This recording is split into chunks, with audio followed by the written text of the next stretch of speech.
Hello, everybody. Welcome back. And hello if you're new here.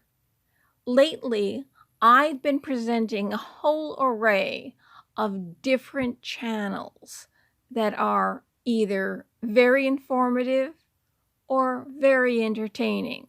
This one is, I consider, the most informative channel on all of social media. The name of the channel is Tony Heller, and he's a climate scientist. His channel is pulling the curtain back on junk science. Today's episode is about cancel culture. You're going to find that he's able to gather information historically and then bring it all the way back to the present in a very concise manner. He's a scientist, so he knows what he's doing. This is my way to help you stay informed. Enjoy.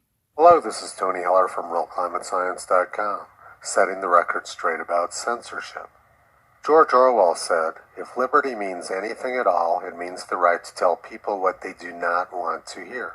But people on the political left can't win an honest debate, so they almost invariably resort to censorship. Social media and the press in the United States are heavily vested in cancel culture and censorship. This headline on Twitter was a classic example of their propaganda. Many customers call for boycott of Goya Foods after CEO praises Trump's leadership. Had he chosen to praise Joe Biden, the headline would have read, "Leader of the Hispanic business community endorses Joe Biden." But Twitter's goal is not to present news, it's to present left-wing propaganda. The goal of this pretend news story is to make the CEO look bad and to punish the company for what the CEO said. Goya Foods has millions of customers, and Twitter has no idea how they feel about what the CEO did. But Twitter found a few Trump haters and called them many customers. And when Twitter attacks the president and his supporters, they're actually attacking the vast majority of the United States. President Trump tweeted this last week. In reality, they're not after me, they're after you. I'm just in the way. And Twitter immediately censored the image. One thing which the left absolutely cannot tolerate is people telling the truth.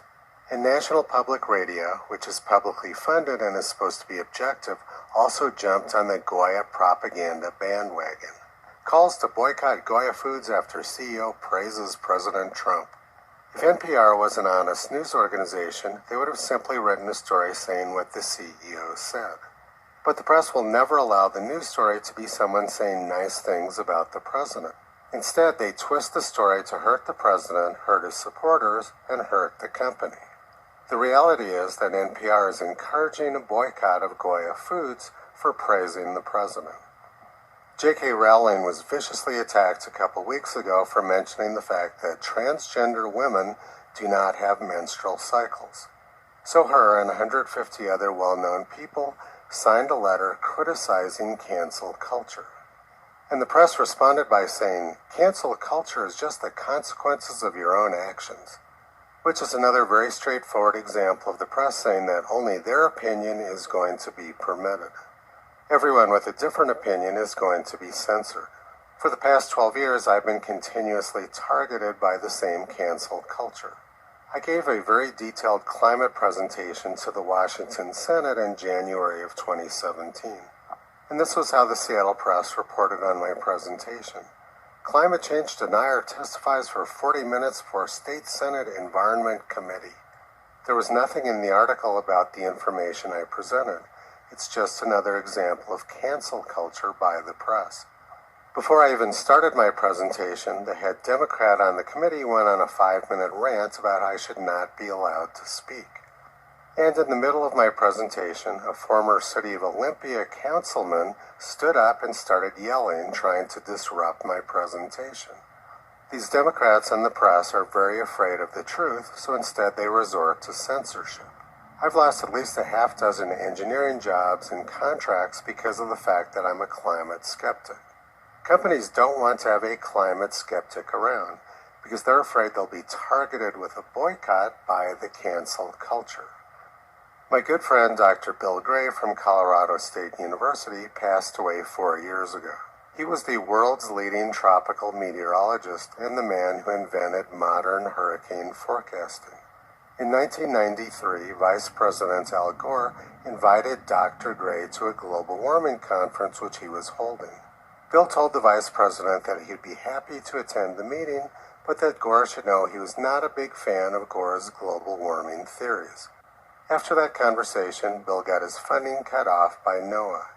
He had received funding for decades from NOAA for his hurricane research, but after Dr. Gray told Gore that he wasn't a fan of his global warming theories, his funding got cut off permanently. This sort of cancel culture is pervasive throughout academia. Climate skeptics know that if they open their mouth, they'll lose their funding. And other climate researchers like Dr. Roger Pielke Jr. at the University of Colorado have been targeted for harassment by Democratic congressmen who threaten to investigate them. Cancel culture is pervasive and long-standing. In the 1930s, mobs in Germany protested against American stores.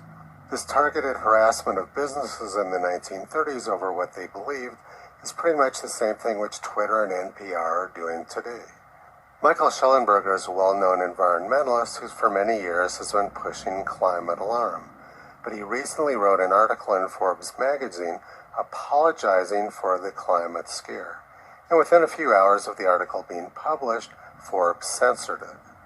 He recently did a very interesting interview in which he pointed out that journalists are doing the exact opposite of what journalists are supposed to be doing. Right. Yeah, because I think if like an asteroid were genuinely headed towards the Earth that threatened civilization, got to tell the kids about that. Like we're not saying, don't let the kids hear about bad. I mean, obviously, like we're in the middle of a pandemic, so it's not like I'm suggesting we should shield children from this. But I think it's coupled with this other justification. I mean, this was the craziest thing.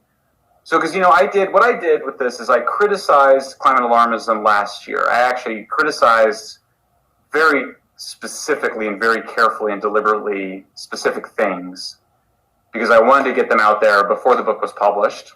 So if some scientist was going to suggest that I misrepresented him, and they were all him, then I would have it. None of them did.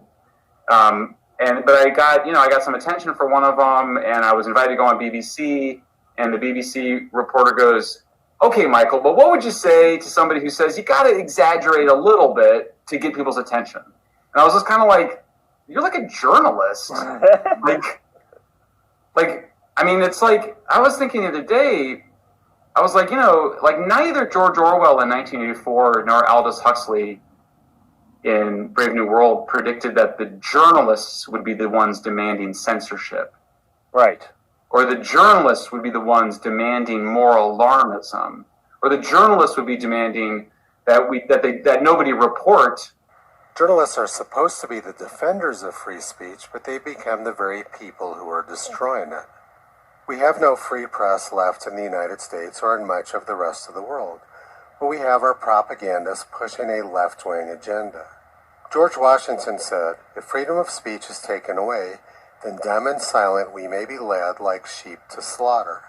Our freedom of speech is rapidly disappearing due to a corrupt, agenda-driven press and social media.